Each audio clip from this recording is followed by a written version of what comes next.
What's up everyone, welcome to Behind the Grind TV.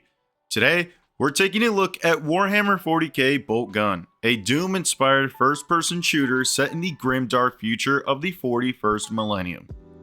Having been released a while ago in May of 2023, Boltgun takes everything we love from classic video games of the past and somehow manages to feel quite modern all the same. So what did I think of Boltgun now that I've played it?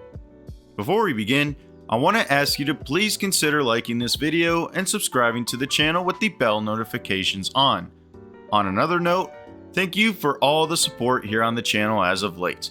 This couldn't be possible without the fans, and I'm extremely grateful for all of you who decide to stop by and hang out. Without further ado, let's take a closer look at this installment of Warhammer 40k.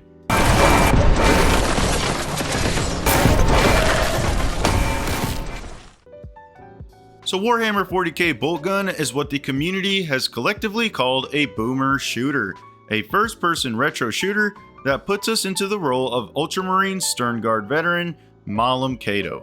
Following the events of the original Warhammer 40k Space Marine, the forces of Chaos invade the Forge world of Graia, with the Inquisition sending Malum Cato to purge the heresy lurking on the planet. Following a crash landing on the world, the players find themselves alone, but with an arsenal of weaponry and a lot of enemies to kill. When it comes to the story, it's fairly simple and there's much more to it than what I previously mentioned. However, I'd like to keep this video somewhat spoiler free in case you haven't played the game yet. Structurally, the game is split up into 3 different chapters, with each chapter containing a decent handful of individual missions.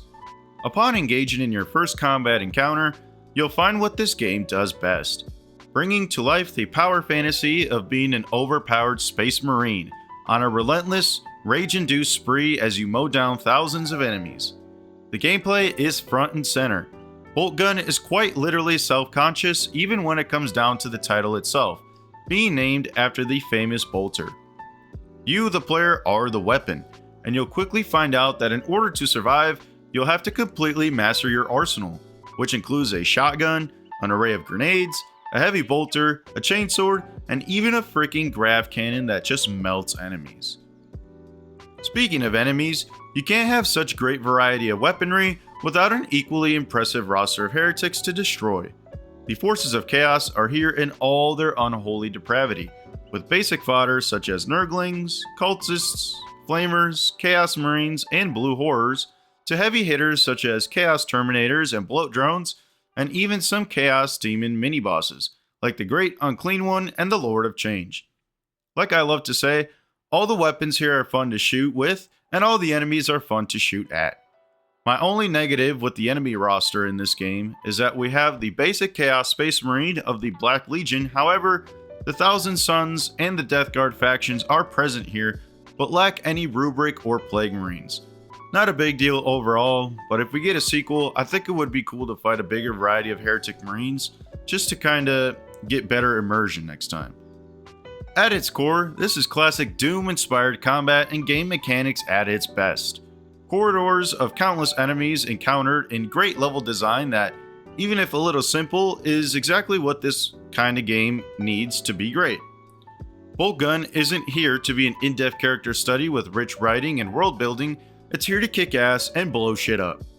Like holy terror, there's even a taunt button that has Malum Cato spit out some fun shit talk at the heretic scum. I will finish the work Captain Titus started. I am the wrath of the God Emperor on the throne. Die, heretic! Like I mentioned before, Boltgun is basically just Doom, but Warhammer. So much to an extent that if this game had nothing to do with Warhammer 40k, it would honestly just be a blatant ripoff. We even have color-coded keys to open doors around levels and secret power-ups that give the player a boost. To be fair, I will say that even if it is a little too similar to Doom at times, Boltgun is still able to make an identity for itself, to not just be a Doom ripoff, but a Doom inspiration. From the minute I hopped into the role of Malum Cato, I instantly got addicted to this game, and let me tell you, this is a great game to be addicted to. Moving on, Boltgun even has some pretty cool DLC we can talk about. An expansion, called Forges of Corruption.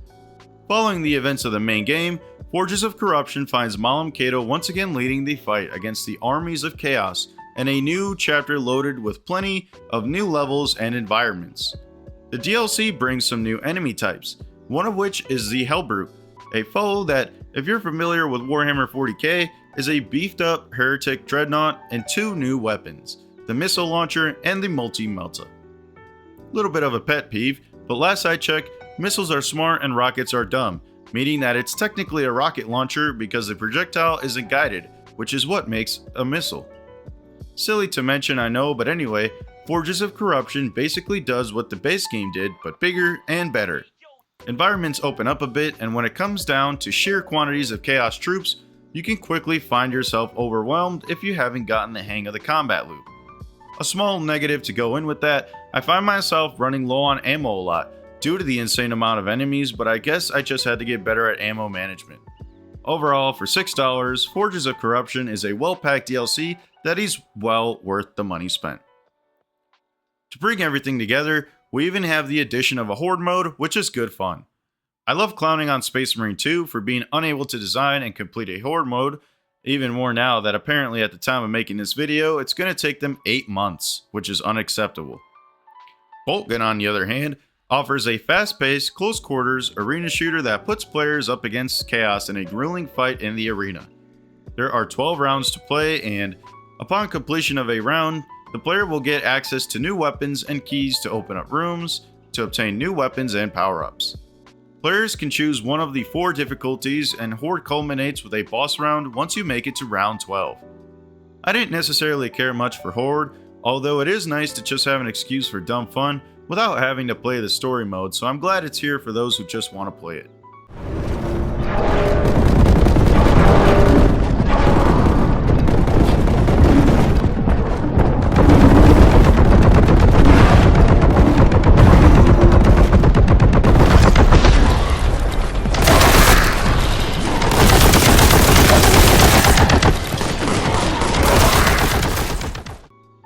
All in all, Warhammer 40k Boltgun is just a game for you if you love turning off your brain for a bit to mindlessly slaughter hordes of the unfaithful.